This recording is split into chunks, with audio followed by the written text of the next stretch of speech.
Cho nó vấn đề hơn nhân dịp đó là ngày 30 tháng 4, đó là ngày giải phóng miền Biên Phủ. Trên nữa là mình đó là ta đổi trong phèo cam tổ chức đó là in muôn trên là xuống khỏi đó trang bàn tổ Phật láo và trang bàn hơi đẩy ma rào điều cơ rồi trong phèo cam trên nữa là mình bốc mi sẵn xưa muôn hình mương hình trên nữa là muôn cắp pi cắp nong trên này mình lại hình lại pi lại nong mấy in muôn trên rào điều học hỏi kinh nghiệm cấp cam sáu cam ơn rồi trong cam xung khỏi hơi là rất là vinh dự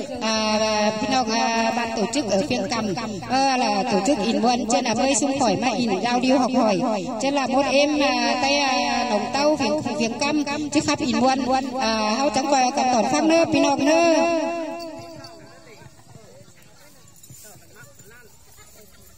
Thành ơi Thành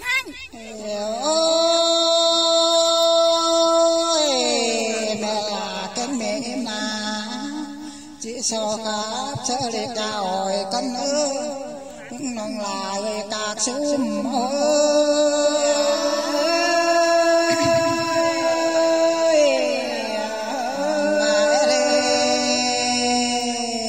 mẹ là cái mẹ em pe na chỉ khắp sợ nói ra sáng mà nó con ơi nòng lại các sum ơi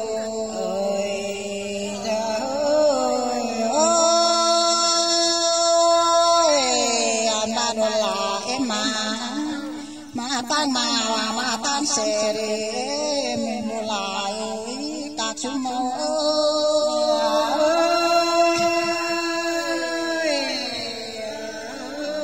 mà tan xe mà xe ca luồng ta đói có ba hòn xăm quá anh bài cái non tụt chú cố nó qua non lại các chú mô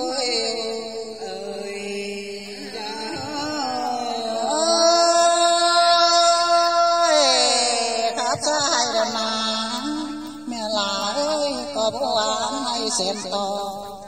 hạp sao nào mẹ bèn ơi có bố na xem ta cái lời nó cũng nô là ơi các chú môi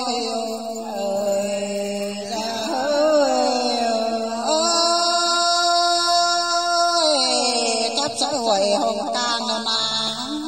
có bố án hội hồng cang đúng tiền mường kén phải mình đông biển lòng sang nữa các sum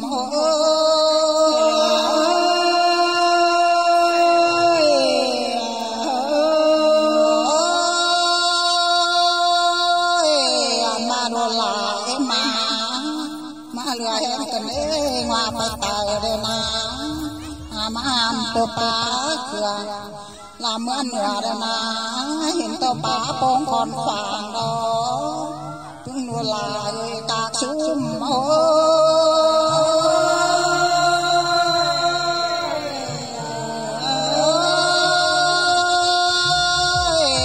bàn vàng tháo bao lại gần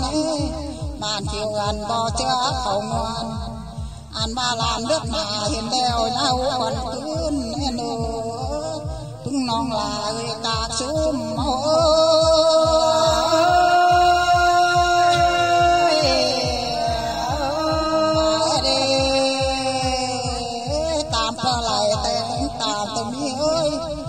ba đây là năm bảy tờ đây nhang nhang chơi ông ai khi ông ai khẩu cái lời nữa cũng lâu là đua bé người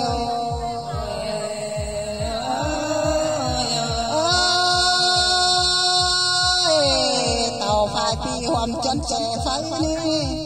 ăn ba ăn đi là quá trong ngày này năm đêm kèo kém năm đêm tới ơi cuộc cần tay tay ăn phèn làm có hậu lo cũng lùa lại các sum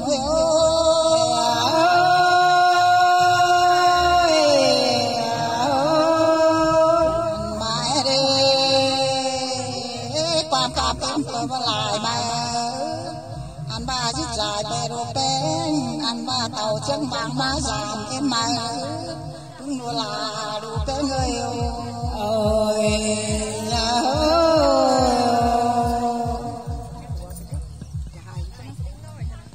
anh ảo loa lúc này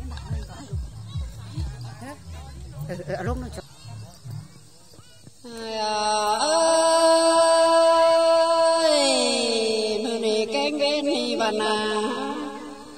anh xuống phi hạt là non bé người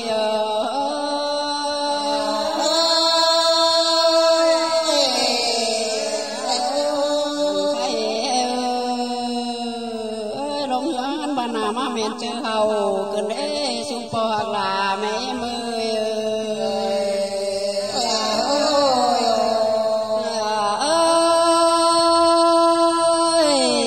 cái khó bàn đèo má số tang luồng đèo lò anh hao ni na chẳng lại tóc tin mà nhỉ nhon được qua xuống phi hạt là non bé ngơ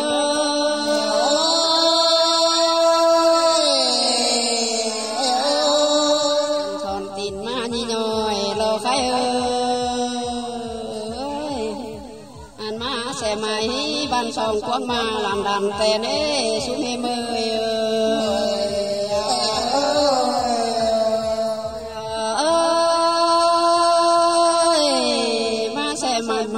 nhờ xe luồng ban na mà xì quăng ít nè xuống phi hạt là nó mẹ mơ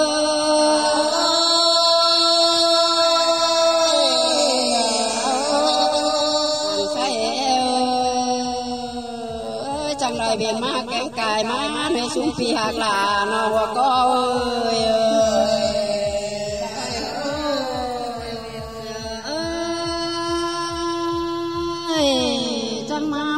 hiện bàn tóc bàn được mát tên đi ăn nước tức nước bươn trốn mà lo có là nó mẹ mơ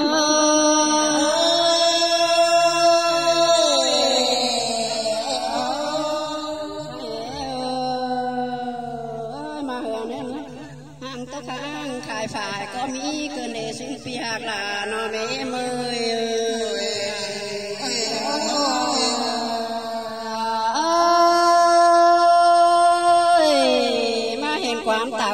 quán khai cửa nế mới nọ ăn quán nữa hè quán khai phải đó lo em ơi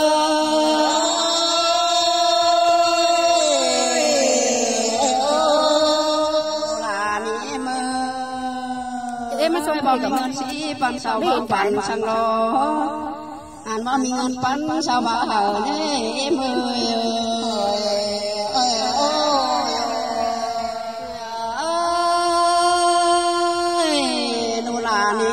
chẳng lại biển mà cái cài má đều lo em mình mà em mình biển sạch sạch cái phường má này đều là em mà hòa có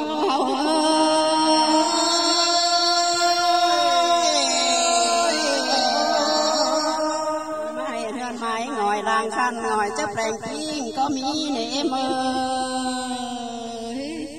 ăn chú giang bằng chú có mỹ này cô là mẹ em ơi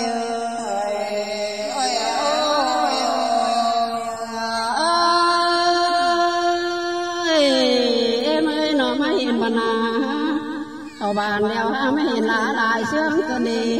mẹ là nó mẹ mơ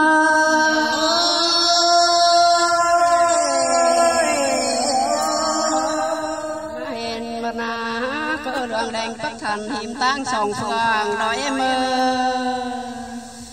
có là mẹ em pe người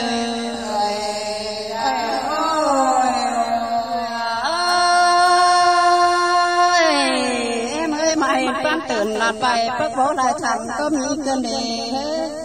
อันดูลาเนมาเห็นบานาสองดงหลังกายเนเมอ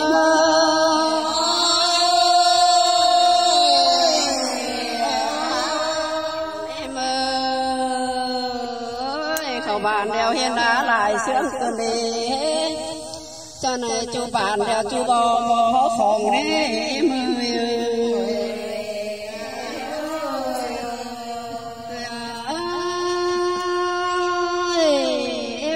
พอผู้เจ้าบ้องเงินข่าวจอยเตนีอันช่วยพันจัวบ่ข่าวไม่ต่อชุ่มเอ็ม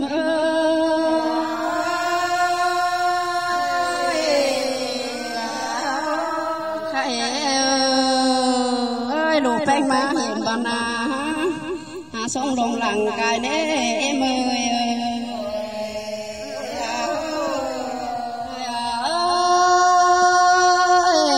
lúa là tàu phải mi bàn hà chỉ chú dưng hừng bên đi qua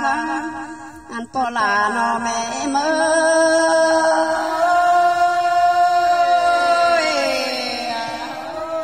ăn em ơi mà hiện phiền cam hao bàn hà hiện pa chế phê pa chế phê pa man hầu mét tê lo po là mẹ em ơi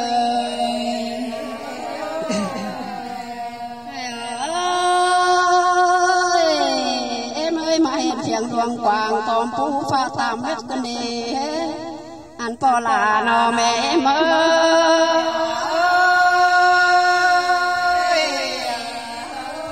ăn khai ơi lục bánh má hiền ban à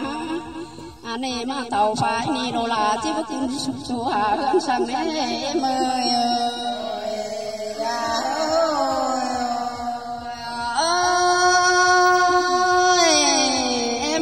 tàu này đồ là thứ chú ra mà tên này ăn qua ma ban là thứ chú ra mẹ là qua dòng dù na thứ chú ra mẹ xoài có mỹ nè bỏ là nó mẹ mơ